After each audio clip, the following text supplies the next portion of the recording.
ESPN, the world leader in motorsports coverage, presents Speed World. In the Berkshire Hills of northwestern Connecticut lies Lime Rock Park, America's oldest continually operated road circuit, to welcome America's newest road racing series, the International Motorsports Association Bridgestone Supercar Championship. Hello once again, everyone. I'm Bob Varsha. Welcome to Lime Rock Park for what stands to be a historic occasion. The old adage in racing that what wins on Sunday sells on Monday applies to just about every niche in the auto world, except, in recent years, supercars, the expensive, street-going, high-performance machines that at least sell themselves as being the ultimate in road-going horsepower and handling. Well, now IMSA has come up with a series to measure just that, the Bridgestone Supercar Championship, and it all begins today here at Lime Rock. With me to call the action, ESPN road racing analyst David Hobbs. And David, will begin the season with a bit of a quandary for the rules makers. Well, absolutely, Bob. IMSA, of course, have had to come up with some rules and regulations, and they've had to make a bit of a stab at it, to be quite frank. The ZR-1, which is the most powerful car out there, has had 500 pounds added to it and now weighs in at 3,900. This hasn't affected the performance too much, but of course you've got to stop all that weight, and they're having trouble with their brakes already. It's a one-make tyre series, as we already know, Bridgestone sponsoring the cars and the tyres. And of course the tyres have to be the same on all these cars. Well, the Consulier, which is on the pole, weighs in at 2,000 pounds, and as I say, the ZR-1's at 3,900. Look for more rule changes as this series progresses. At 1.54 miles, it's short. 7 turns, 5 of them right-handers, so it's a bit of a neck stretcher and quite a bit of elevation change. Turn 1, all you can see is a long 180-degree corner. Got to get this one right, as it leads you almost straight away into the S's, the first part of which, turn 2, is the only real left-hand corner here. And you want to make a very good job of turn 3 as it leads onto No Name Straight, and you just might be able to squeak past somebody going into the rising turn and the chicane, which is the slowest corner here, second gear for most cars. Make a good job of leaving the chicane, because you pick up speed all the way through the next corner, and you come to turn 7, which is the diving turn, the bottom of which equals the apex. Cars bottoming out here, but you want to make a good job here onto the main straight, because really the only chance of passing here is into Big Bend or turn 1. 14 cars scheduled to take the first green flag in the history of the Bridgestone Supercar Championship. We'll be back to introduce the stars and the cars at Lime Rock, Connecticut.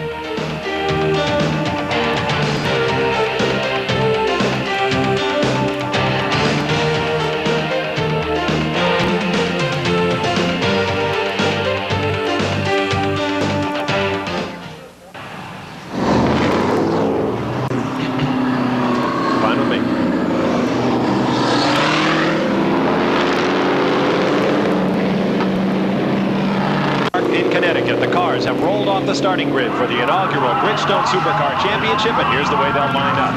On the pole, Chet Phillip, a man with IndyCar and stock car competition experience in a Consulier GTV. Next to him on the front row, his teammate in the same car, Lance Stewart, IMSA's GDU sedan champion. On row 2, Boris Said, a Sports Car Club of America showroom stock champion from Stamford, Connecticut, in a turbocharged Callaway Corvette. Next to him, another Connie with another local favorite, Bruce McInnes, the senior driving instructor for the Skip Auto Racing School here at Lime Rock. On row 3, Shane Lewis from Lancaster, California, in yet another Consulier GTP, next to the Corvette ZR-1, the heaviest car in the field for Kim Baker from Massachusetts. On row number 4, Jay Sperry in an L98 model Corvette, next to Hurley Haywood in that historic Porsche 911 Turbo. On row 9, Stuart Hayner out of Rosalinda, California, in a turbocharged Pontiac Firehawk. Next to him, Don Knowles in a Dodge Stealth from Springfield, Virginia. On row 6, Garth Ullum, another IMSA road racing champion out of Mechanicsburg, Pennsylvania, in another Dodge Stealth. Next to the Consulier of Bob Lesnet from Novato, California. On the final row, Jim Miniker, Corvette's Relay Motor Division, in a Corvette ZR-1. And at his elbow, Englishman Duncan Dry in a Lotus Esprit Turbo out of London, England. Very, very hot day here at Lime Rock, Connecticut. Temperature well up into the 80s, high humidity, no threat of rain throughout the day, but even in a short sprint rate like this, these guys are really going to be working hard.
here at Lime Rock, and we'll be back in just a moment.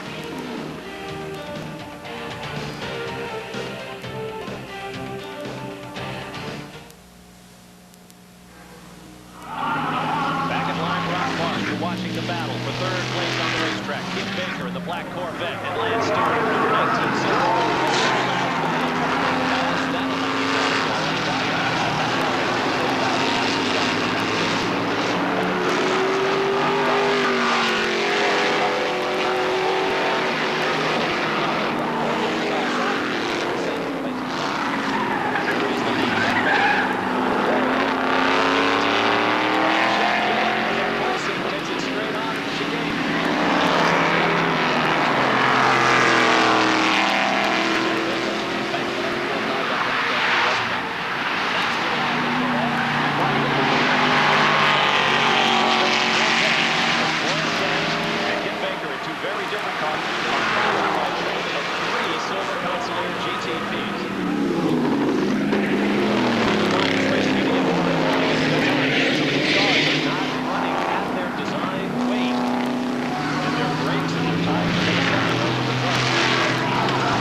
Trying to brake into the corner. The brakes are obviously locking up. The front wheels lock up there.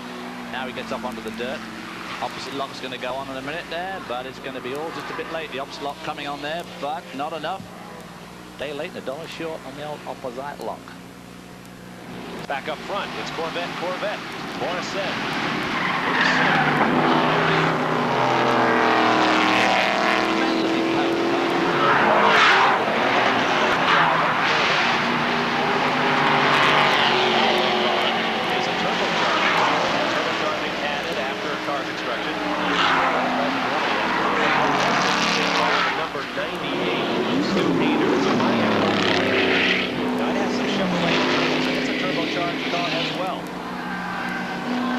Battle for the lead. Those Corvettes starting to sling it around a little bit. A better line. Well, they're going to have to pull up a little bit to do it.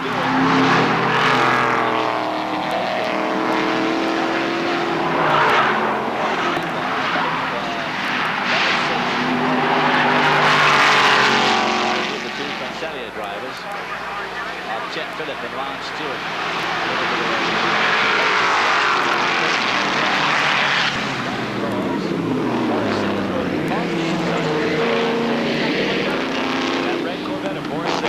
Corvette ZR-1 weighing 33,970 pounds. And the black car behind him, the Callaway car, Kim Baker, weighs 3,010.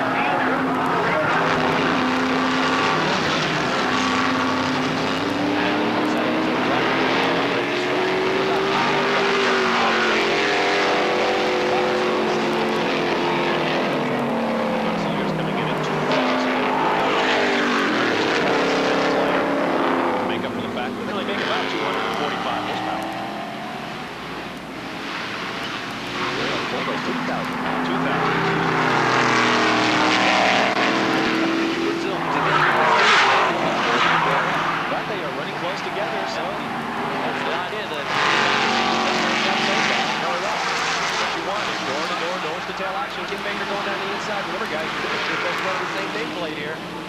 I guess that doesn't necessarily make you friends on the racetrack.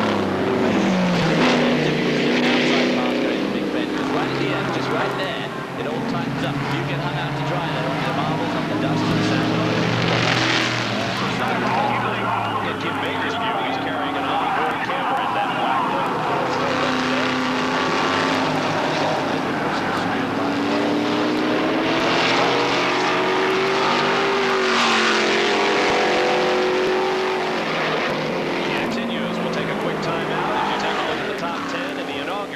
Bridgestone Supercar Series from Lime Rock. Stay with us.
Number 5 Corvette of Jim Miniker. Rochester, Michigan. Escape road in turn 1. Couldn't get it woed up into the corner. And that may be an indication, as you look at Jim, that the brakes might be starting to go away on the Corvettes. Well, he should know. He's the drivetrain engineer. Whoa! We've got a big for the lead. The 3 of Morissette. Tucked it over to the right. Hey, nudging sessions. They came down the driving turn there. Morissette.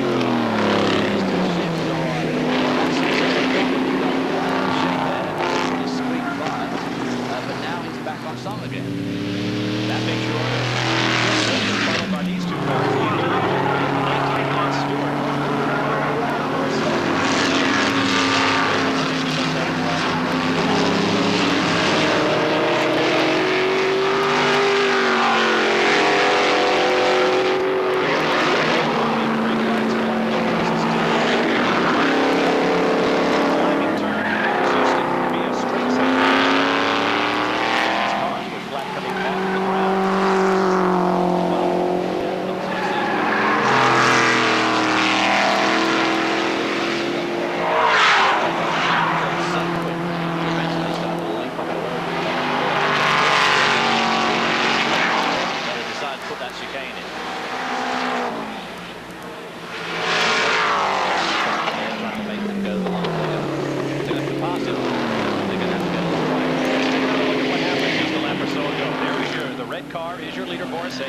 Coming down the inside of this diving turn, not your normal passing course.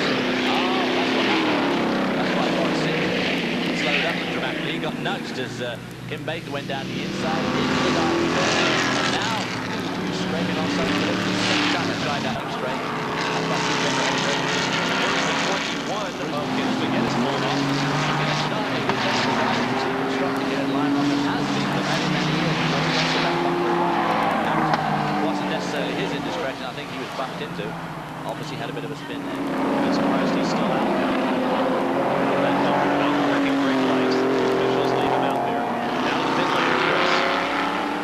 Doug Rippey owns Morissette's car. We know there was some nudging down there. Is there a mechanical difficulty as well?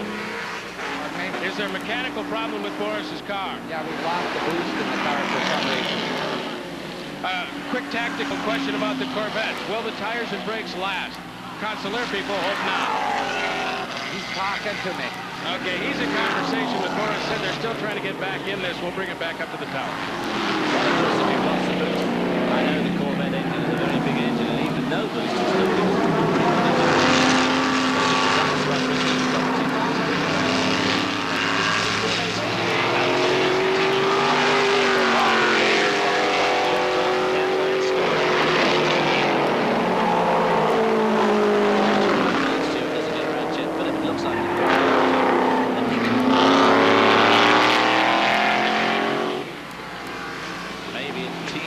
Kind of like 7.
of that three-car train once again. Jeff could have tried that move on Kim Baker about 3 times before. It won't work. Of course, it does exactly. What it does is it messes up your exit of that corner, which is good.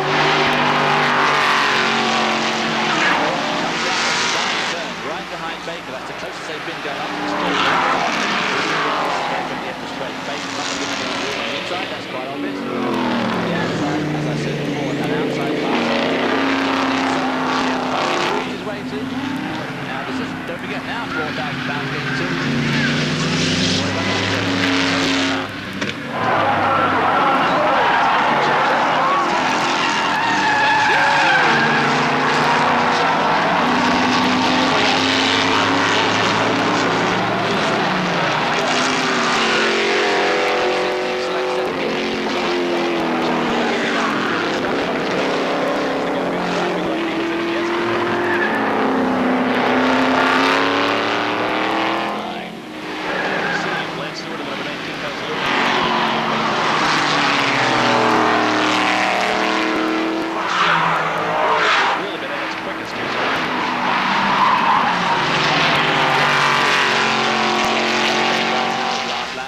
right up to Kim Baker and then the Corvette. Kim Baker just went over he's in the yard mark of the 19. Lance Stewart, a little shiner as a result of that quick.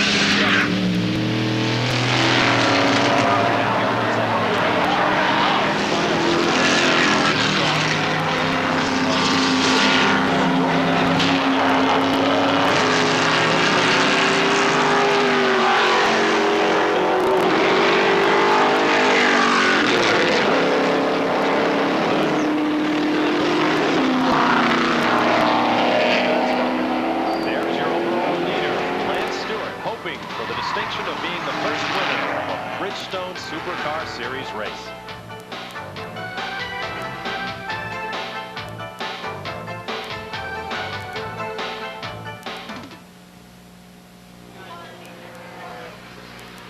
Back at Lime Rock. Now let's take a closer look at what happened a moment ago in the pushing and shoving between the black number 4 Corvette and Kim Baker and Chet Phillip and the number 8 Consulier. Just nailed the back, hung on to it, got it all hung up there, and somehow lost it again later on around the corner. I thought he'd got that all collected up, but it wasn't to be.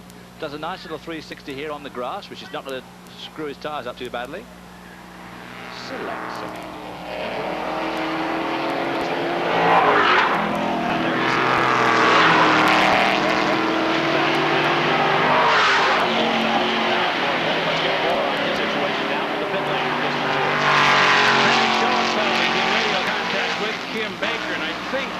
The prediction is playing out. He's got brake problems. Yeah, with that weight, our young Chevrolet Mercruiser Corvette just can't keep the pace. It's losing the brakes. Our number 5 young Chevrolet Mercruiser Corvette went off the turn 1, left the brakes. We just can't keep the pace with these Consuliers. The car just way too much. Well, what we thought might happen has come to pass. Corvettes with all that power carrying an awful lot of weight. They just can't keep brakes on the car. They were allowed to add extra cooling. Here is your leader. Let's see if we can gauge the interval. There you see. Let's see, that was second place. This is the third place now. There is Baker in second. Here's the battle of third. These guys, these Consuliers are trying to pack in.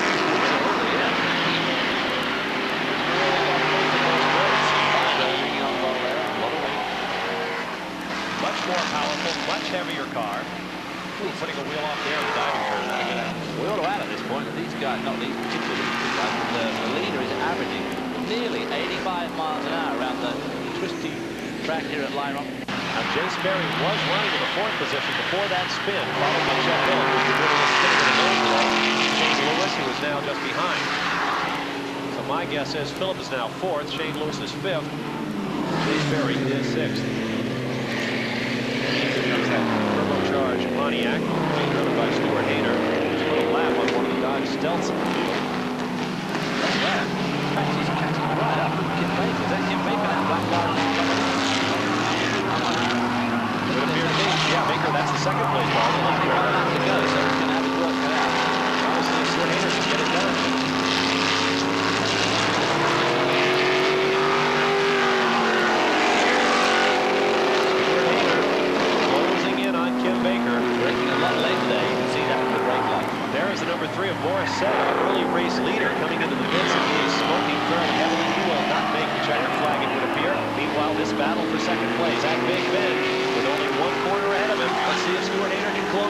takes to the curbs, trying to shorten that distance. There's Kim Baker in second. There will be one more lap after this. This is a timed race. The leader made it to the start-finish line before the allotted 30 minutes is up, and so we will do one more lap, and that could be the break. That you see our leader 19 going to the big bend. The race for second and third has started to wind him in, but of course he has only got one lap. There's the NBA car, which is back down there. Lester in second. There, right behind him. Stuart Haynes in the red 98. Catching up all the time. Really making ground now. I really must have said really on number 4.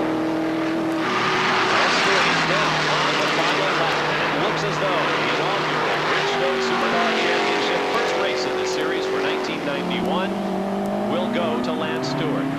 Here comes that battle for second. Hayner, he dropped back a little bit. He took big technical steps there. Really short the chicane and made a lot of ground on Kim Baker. Now both going to catch up with Leslie.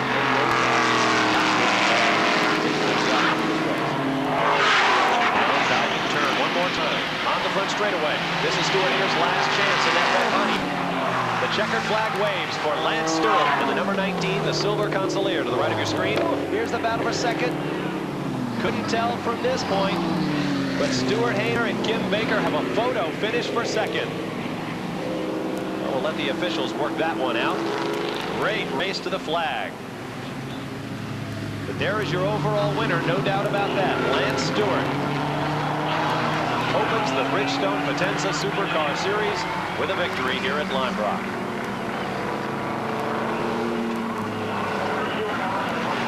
Some flagman Jim Sedley waves over the rest of the field. And as we mentioned at the top of our show, I'm sure the rules makers will take a look at the results of today's race. They adjust some of the weights, the ballast put into these cars. Virtually every car in the field has had to add weight. Now those weights will be looked at hard to see if they can equalize the competition. But truth be told, we saw some really fine competition here today. And it was a pretty close finish because the two cars, the Corvette, the number 4, the black car, and the 98 Firestone Firehawk, the Firebird, were really only just right behind it. We'll give you a look at the unofficial top 10 from Lime Rock, and we'll be right back to sum things up.